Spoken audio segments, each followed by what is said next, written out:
மக்களை வந்து அடிக்கிறதெல்லாம் போலீஸ் தான், பின்னாடி இருக்கிறதெல்லாம் ஆட்சியாளர்கள் தான். ஸோ இந்த ஸ்டோரி பண்ணும்போது நீங்கள் ஏதாவது டேரக்ட் ஏதாவது சொன்னீங்களா, இல்லை ஏதாவது ஸ்கிரிப்டில் ஏதாவது மாற்றினீங்களா? இல்லை சார், செகண்ட் ஹாஃபில் ஆக்ஷன் பிளாக்ஸ் அதெல்லாம் ஒர்க் பண்ணோம். பட் இந்த ஸ்டோரி வந்து நான் கேட்கும்போது எனக்கு ஒரு விஷயம் பட்டுது சார். இப்போ நீங்கள் கேட்ட கேள்விக்கும் ஒரு பதிலாக இருக்கும்னு நினைக்கிறேன்.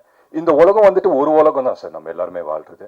பட் பெர்ஸ்பெக்டிவாக பார்த்தீங்கன்னா 3 உலகத்தில் இருக்கிற மாதிரி இருக்கும். ஒன்று நான் பார்க்குற உலகம், என் பெர்ஸ்பெக்டிவ்ல எனக்கு தெரிகிற உலகம். ஒன்று உங்கள் பெர்ஸ்பெக்டிவ்லேருந்து தெரிகிற உலகம். பட் ரியாலிட்டி என்னன்னா 2 பேரோட ஒரு காமன் பாயிண்ட் ஒன்று மீட் பண்ணுறோம்ல சார், அதுதான் ரியாலிட்டி, அதுதான் நிஜம் உலகம். ஸோ வந்துட்டு இங்கே யார் சார் தப்பு, யார் கரெக்டு? ஸோ யூனிஃபார்ம் போட்டவங்க எல்லாமே கரெக்ட் அப்படின்னு கிடையாது. யூனிஃபார்ம் இல்லாமல் ஃபார் எக்ஸாம்பிள் அஸ்வினோட கேரக்டர் ஆகட்டும், அவர் ஒரு பேக் ஸ்டோரி வச்சு போராடுறாரு. ஸோ அவர் பெர்ஸ்பெக்டிவ்ல பார்க்கும்போது அவர் கரெக்டாக இருக்காரு, என் பெர்ஸ்பெக்டிவ்ல பார்க்கும்போது எனக்கு கரெக்டாக படுது. ஸோ நீங்கள் ஓவராலாக பார்த்தீங்கன்னா யாருமே இங்கே சரி, யாருமே தப்பு கிடையாது சார். சூழ்நிலை, அந்த சூழ்நிலைக்கு நாங்கள் எடுக்கிற முடிவு இல்லை அந்த சூழ்நிலைக்கு கொடுக்குற ரியாக்ஷன்ஸ் தான். அந்த விதத்தில் பார்த்தா I think it is an overall entertaining ஃபிலிமாக பண்ணுங்கிறது தான் நோக்கம். அதை பண்ணியிருக்கோம் நம்புறேன் சார்.